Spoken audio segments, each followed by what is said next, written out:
Alright, so I thought it might be a bit easier to make a quick video about the build rather than post screenshots and try to explain it in text, because it's going to be a freaking wall of text, I'm sure of it. So I'm going to go through all the gear and attributes and whatnot firstly, and skill trees, and then later towards the end I'll babble on and more about the whys and hows and whatnot. So if you want to hear that, you can. If you want to just see the build, then we can check that out. One thing I'll mention really quickly is that someone pointed out to me yesterday that Death Metal has made a video on Sword and Shield and Greatsword as a tank. So you can check out that video. It's at the top of his channel actually. PvP tanks are back in New World. So he probably will go into more. I skimmed through it really quickly just to check. Pretty much the skill trees are identical. And I actually got the idea for which sword to use from him, so that was a last minute change before the war. So I only had a couple of games to practice that with. So, first of all, 200 con, 150, 150. Undecided as to whether I should go 300. I'll keep playing around with it, but quite like it for the stamina, obviously. And both weapons scale off that, although you're not doing any damage on Great's sword. Excuse me. So let's have a quick look at the trees. Now the reason I went, and this was a bit of a meme build to be honest, to begin with, I wanted to drop Calamity Counter because I was using it with Hammer. And I didn't like the knockback on this, you know, had too many clear out vibes for me. But I also needed to be a little bit more defensive, and I was not getting that if I was going to have these two abilities as well. So that's kind of why I went sword and board. Alright, so firstly, Relentless Rush. It's obvious what it does. You have the root once you are in Onslaught stance. So that's usually the third ability that you'll use in an engagement, this being the second. Why I really wanted to have this in a Greatsword build is because it is such a fucking stacked ability. It is insane. So ignore the damage side of it from a tanky point of view. It's a debuff build more than anything. So yes, you're interrupting with a stagger, and you're applying rend, and you're applying disease. Yes, that's absolutely fine. Third being Roaring Rupture, and this is something that you should have on the weapon itself, the perk, and you'll show it in a bit. Again, a pretty loaded skill again. You're getting 3 stacks of Fortify max from this if you hit everyone nearby. You're going to cleanse 2, blah blah blahs. And if you are in one of the 2 different stances, it's going to do one of 2 things: push them away or pull them in. In this case, you're only ever going to pull them in because we only have 1 defensive ability, and I'm not using block to get into Defiance. And it weakens by 10%, so it slows and weakens and gives you Fortify. Again, very nice. And on to sword. Sword and shield. Right. So mostly stamina regen, right? Stamina regen and your block ability. Gaining Fortify, you've got counterattack in here as well. Somewhere. I remember which one it is. Probably over here. Counterattack, empower, great. Doesn't really do much though. As I said, you don't actually have that much damage, but at least it stops you hitting like a complete wet noodle when you do go for it. The only attacks I actually use on this are these to regen stam, or to interrupt someone, and a heavy attack which will cleanse you, as well as apply a couple of additional effects which I'll show you on the sword. This I don't know, I might still switch one of these 2 out, I'm not sure. But my actual original meme build was going to be Whirlwind, but I think that is taking the meme too far. I may play around with it just to see about the rend. I think it's pretty trash though. So Defender's Resolve, sorry, not Defiance Stance. And you have Shield Rush. Weaken, you all know what it does. There's nothing crazy about this. You can check out what all these abilities do. Basically makes you a bit more tanky, allows you to block more. Pretty standard stuff. And gear. Okay, so I'll talk about this later on, why I think Sword and Shield now is semi-viable, or maybe it's more viable, I just need to get good. And it's partly to do with the gear. So we're running Refreshing Ward, Freedom, Resilience on as much as possible. The only weapon perks I'm actually using on gear is the Relentless Freedom, which is on the Onslaught starts on Greatsword, which you get stuck and you really think you're not going to be able to block out your way out of it, or you need to just disengage for whatever reason. This is going to free you, and this is quite broken, to be honest. Now, Jury is... This is actually quite an expensive one to get, and don't ask me how much it was or where I got it from, because I literally have no idea. I've been holding on to this for ages. I think I just came across it and chucked it in my junk bank and never looked at it until about a month ago, and I was like, oh, that's cool, I have this. Oh, nice.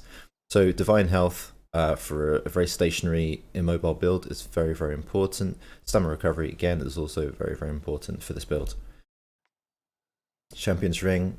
I think ideally you're going to want to have a ring with slash protection on. Good luck finding that though, or crafting it.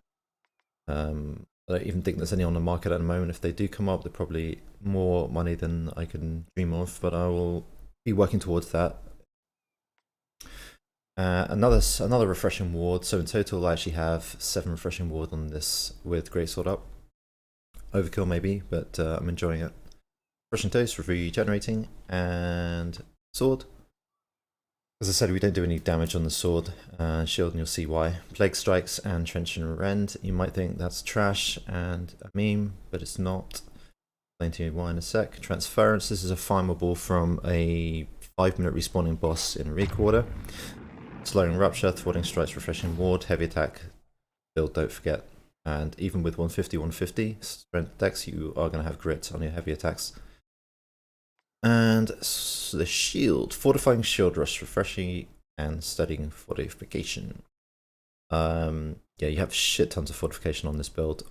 Probably, if you could, you would take Sturdy instead of Refreshing, but I don't have it and I couldn't find it, so this will do for now. Alright, so firstly, probably should address this one. I'll tell you actually where I got this from. I didn't know what to run for sword. Someone pointed out to me that Death Metal, this was yesterday actually, pointed out to me that Death Metal made a video about Greatsword and Shield. So I skimmed through it, and it's pretty much the same stuff, same skills attributes, but I hadn't thought about Plague Strikes and Trench and Rend, which is what I got from that. If you want a more in-depth, he's going to explain everything to you probably. I haven't watched the whole thing, I just skimmed through it.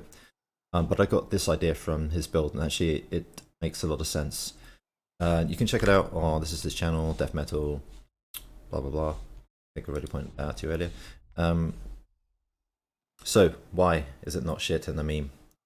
The reason why, and it makes more and more sense for this build, you heavy attack. That's all you need to do. As I said, you cleanse yourself. You have a debuff when you heavy attack. You're going to apply a disease. You're going to apply a rend. Okay, you might think that that's shit. That's a single target. Yes, in theory, but if you are target calling, it is very good. Even if you're playing on point against a heavy, against this, there is a good chance with coordination from your team that you do not need to get rid of the healer with this build on them. So you've got a plague from that. You've got a rend for that. And what are you going to do? You're going to heavy attack them. Ideally, the combo would be this: you see someone that you want to get dead, you're going to heavy attack them. You're going to go into Skyward Nullification, and you're going to do other stuff and shit and ting. But mostly it's the Skyward Nullification that's important. And why is that? Because that, as we mentioned before, that is also doing a disease and rend. So you are in 2 attacks, diseasing and rending on both weapons, which is actually what the build is about. It's a debuff build. And your sword and board is literally there to sit in clumps. Like generally, you don't need to avoid clumps. Really, if you miss, you can easily die in this build by misplaying the stance on the Greatsword, and I did that a few times in the war yesterday, which you can see in the video, and that was just complete fuck up. And I'm gonna just talk about why I've started using it. A couple of you might remember that I used to trash sword and board in wars, and for good reason. Excuse me. So historically speaking, we tried it. Lots of people tried it, and I played a few wars with it. And the argument was, well, you get 30% fortify in whilst you're blocking. Yeah, great, you do. But that caused you to have to clump. That caused other people to have to clump around you, and that was a really bad idea. And the reason why and what's changed now is that you can block through pretty much everything now. You're not going to get staggered out of block and drop your block, which happened a lot. You're not going to get shockwave. You can block pretty much everything. The weakness is greatsword and mostly hammer heavies, which don't occur too much in wars. So you can also get around oblivions, you can get around other strippings from diminishing orb and all that stuff. All you have to do, someone oblivions your friend, just click it again. So I'll generally, you know, if I can't tell what the fuck's going on, I'll block there and I'll just keep reapplying it, just to make sure that people have the 30% fortify. And a couple of times in the war, when I was close to the point, or I saw people getting jumped, or they look like they're clumping too hard, I'll just stand near them. The clumpers say where this post is, I'll just stand near them and start blocking. There's 30% fucking fortify for them doing absolutely nothing apart from clumping, right? So that's one of the main reasons I changed my stance on sword and shield and decided to give it a go. Just because it is viable, where before it was literally useless. We had a guy in a war yesterday on the enemy team, literally just walking up to the point like this. I don't think he got the memo on how to use it or even thought about it. It was just stood there. I'm ticking the point. I'm trying to tick the point. But he's not doing anything, right? Because he didn't have enough people on the point. He's just stood there like this. It didn't really figure out how to use the combos. I don't think he was using greatsword, but still. And also, I can drop the constitution. So as I said, we're using 200. Previously, people would use 300 to 500 con, no joke. And you just literally use this. People either ignore you or just heavy attacked or stunned you to death. That doesn't really happen anymore. If they hard focus you, that's still good. If you die, it's a still good death for you, because the amount of stuff they have to use if you do not fuck up stance dancing is a lot, and it's annoying to die, but it's still a good win. If they ignore you, again, that's good for you, because you're a debuffer. You're going to put a lot of debuffs on them, and that's not really great for them. So yeah, there's like a couple of things I'm going to play around with. I'm not sure what the third perk should be on the sword, but this is enough because it doesn't really do any damage due to basically having no enchanted, having no none of the other stuff that you would generally have on the sword and board combo that makes it do even 2 to 3k on the heavy attacks or light attacks sometimes, even in a heavy build. This is purely for defense and just being generally annoying. I saw a lot of people trying to focus me. I saw a lot of people actually standing in my fortify, believe it or not. So people were actually using it. When I was on gates or on the edge of the point, I saw people sort of edging towards that. So I think people sort of saw some value in it. If you check out the video, apart from the shitty misplays, if you think there's anything that can be improved on the build, let me know. If you think it was terrible and it's a meme, let me know. I disagree, it's a complete meme now. I wouldn't recommend having a lot of these types of builds, and that kind of goes against something I would say. If someone asked me, they had a interesting build they wanted to play, I would ask, how many do you need in the comp? And if the answer was 1, maybe 2, I would probably think that it is not. You need to rethink your build if you think you only need 1 or 2. But in this, I think you can get away with 2. And the reason why is because I think we can drop heavy bruises and switch to medium. I think we need a bit more medium bruises, and if we're going to drop some heavy bruises to medium, we can substitute that for maybe one other of these, because I generally think they're really good. I think they excel on point play, although my position is flank group. I generally play quite close to the point or anchor gates and whatnot. Okay, gone on longer than I expected. Check out Def Metal's video. He's probably going to rant on more than I. So there we go. Any questions, just DM me in Discord. Cheers.